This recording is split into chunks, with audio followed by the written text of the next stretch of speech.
200 நபர்கள் 200 நாட்களில் 10 டன் உணவை உட்கொண்டால் 20 நபர்கள் 20 நாட்களில் உட்கொள்ளும் உணவின் அளவு எவ்வளோ அப்படின்னு கேட்குறாங்க. ஃபார்முலா என்னங்க? Person days time by work.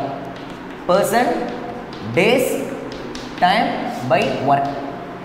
200 நபர்கள் ஆட்கள் கொடுத்துட்டாங்க, 20 நாட்களில் நாட்கள் கொடுத்துட்டாங்க.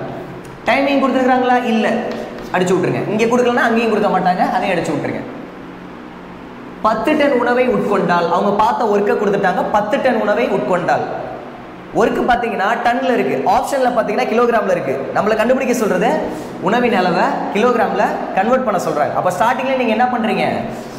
10 டன் இருக்குல்ல, அதில் எவ்வளோ கிலோகிராம் இருக்குன்னு மாற்றிடுங்க.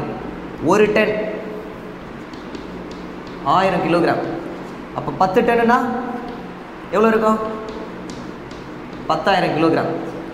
அப்போ ஒர்க்கு போட்டுடலாமா?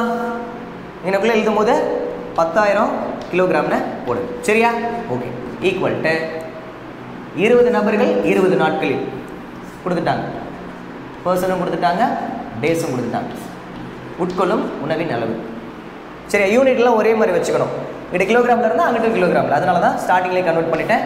இதை நோட் பண்ணி வச்சுக்கணும். சரியா? ஓகே.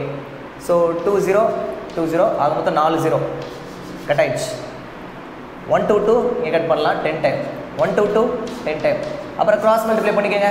என்ன கிடைக்கும்? W2 equal to 100 kilogram. ஆப்ஷனில் இருக்கா? எஸ். ஸோ இந்த மாதிரியான கொஸ்டின் இப்படி தான் சால்வ் பண்ணணும். யூனிட்ஸ் எல்லாம் ஒரே மாதிரி வச்சுக்கிட்டு சால்வ் பண்ணிங்கன்னா ஆன்சர் கரெக்டாக வரும்.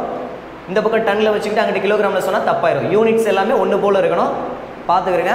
ஆட்கள், நாட்கள், நேரம் பை வேலை, இந்த ஃபார்முலாலேயே இந்த ப்ராப்ளத்தை சூப்பராக சால்வ் பண்ணிடலாம். இருக்கிற வேல்யூஸை மட்டும் எடுத்துகிட்டு வந்து சப்ஸ்டியூட் பண்ணுங்கள், இல்லாத வேல்யூவை அடிச்சு விட்ருங்க. சரிங்களா? நோட் பண்ணிக்கிறேங்க.